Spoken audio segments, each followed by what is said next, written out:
Subscribe कीजिए Indian news analysis channel को और दबाइए बेल आइकन को ताकि आप फ्यूचर की कोई भी डिफेंस अपडेट मिस ना कर सकें। So, Jai Hind everyone, welcome to Indian News Analysis, and in this video we're going to talk about the deployment of B-2 Spirit bomber in the Indian Ocean region। आज के इस video में हम बात करेंगे कि आखिरकार क्यों अमेरिका ने अपने सबसे आधुनिक बॉम्बर्स जो कि B-2 Spirit है उसको इंडियन ओशन रीजन में क्यों तैनात किया है और इससे चाइना पर क्या प्रभाव पड़ेगा। हम बात करेंगे दोनों प्रभावों की, जो एक मनोवैज्ञानिक प्रभाव है और दूसरा जो एक रणनीतिक प्रभाव है उस पर भी हम बात करेंगे। तो बने रहिए वीडियो के अंत तक ताकि आज आपको पता चल जाए कि B-2 स्पिरिट के इंडियन ओशन रीजन में तैनात होने के क्या फ़ायदे हैं और इससे भारत को क्या हासिल होगा। दोस्तों, अमेरिका अपनी सैनिक ताकत के दम पर दुनिया भर में राज करता है और उसकी ये ताकत जल, थल और वायु तीनों में सबसे ज़्यादा है।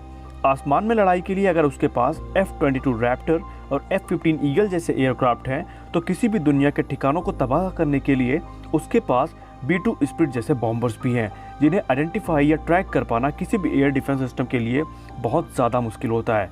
B-2 स्पिरिट एयर बॉम्बर एक स्टेल्थ बॉम्बर है और ये चर्चा में इसलिए आया क्योंकि अब ये हिंद महासागर में तैनात हो चुका है और इसकी तैनाती भर से चीन और चीन की सेना में खलबली मच चुकी है।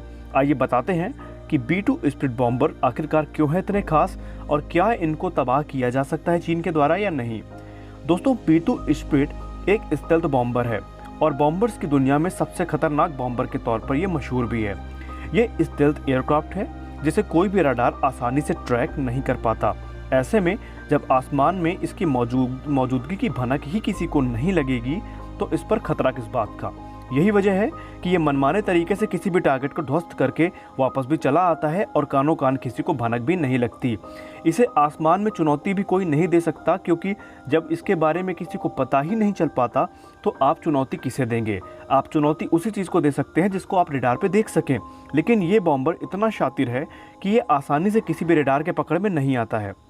दोस्तों, B-2 स्पिरिट एक स्टेल्थ बॉम्बर के साथ साथ ये एक 16 परमाणु बमों को एक साथ लेकर उड़ सकने वाला एक बॉम्बर एयरक्राफ्ट भी है।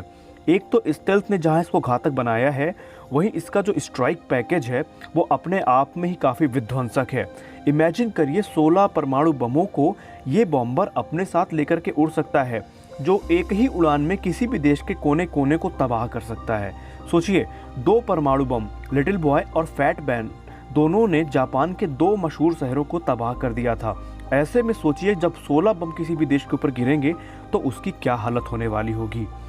B-2 स्पिरिट एक स्टेल्थ बॉम्बर दुनिया का सबसे महंगा एयरक्राफ्ट भी है। इसे बनाने का लागत बहुत ज़्यादा है और यही कारण है कि अमेरिका के पास भी सिर्फ 20 B-2 स्टेल्थ बॉम्बर हैं। हालांकि ये 20 एयरक्राफ्ट एक साथ जब उड़ान भरेंगे तो ज़्यादा एयरक्राफ्ट की ज़रूरत भी नहीं पड़ेगी क्योंकि ये 20 एयरक्राफ्ट एक बार में 300 से ज़्यादा परमाणु बम जब गिराएंगे किसी देश के ऊपर तो वैसे भी इसकी ज़रूरत ज़्यादा महसूस भी नहीं होगी। B-2 स्पिरिट स्टेल्थ बॉम्बर बहुत ज़्यादा खास है। ये दुनिया में बिना रिफ्यूलिंग यानी बिना ज़मीन में उतरे और बिना ईंधन भरे तकरीबन 11,000 किलोमीटर तक की उड़ान भर सकता है, वो भी पूरी क्षमता यानी पूरे हथियारों को लेकर के। B-2 स्पिरिट स्टेल्थ बॉम्बर एक बार में 23,000 किलोग्राम तक के हथियार ले जा सकता है जो किसी भी देश के खात्मे के लिए काफ़ी हैं। B-2 स्पिरिट स्टेल्थ बॉम्बर न सिर्फ परमाणु हथियारों को बल्कि कन्वेंशनल वॉरहेड को भी गिरा सकता है।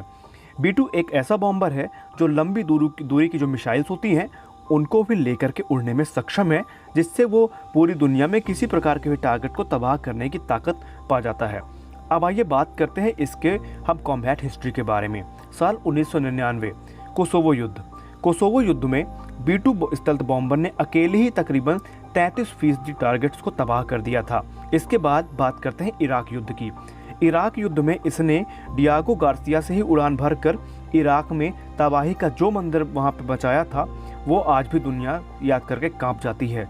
उसके बाद अफगानिस्तान, लीबिया में अपना ताकत का ये लोहा मनवा ही चुका है और जब इसकी तैनाती फिर से एक बार अपने इंडियन ओशन रीजन में हो चुकी है तो अब ये चाइना के लिए एक बहुत बड़ी गले की फांस बन चुका है क्योंकि चाइना के पास भी बॉम्बर एयरक्राफ्ट है। ऐसा नहीं है कि चाइना के पास बॉम्बर एयरक्राफ्ट नहीं है, लेकिन कोई भी ऐसा बॉम्बर एयरक्राफ्ट नहीं है जो B-2 स्पिरिट के सामने टिक सके, या चाइना का अभी कोई भी एयर डिफेंस सिस्टम ऐसा नहीं है अगर S-400 को छोड़ दें जो इसको आइडेंटिफाई भी कर सके। तो अब आप समझ गए होंगे कि B-2 स्पिरिट बॉम्बर कितना ज़्यादा खतरनाक एयरक्राफ्ट है। तो अभी के वीडियो में बस इतना ही। आप सभी को स्वतंत्रता दिवस की हार्दिक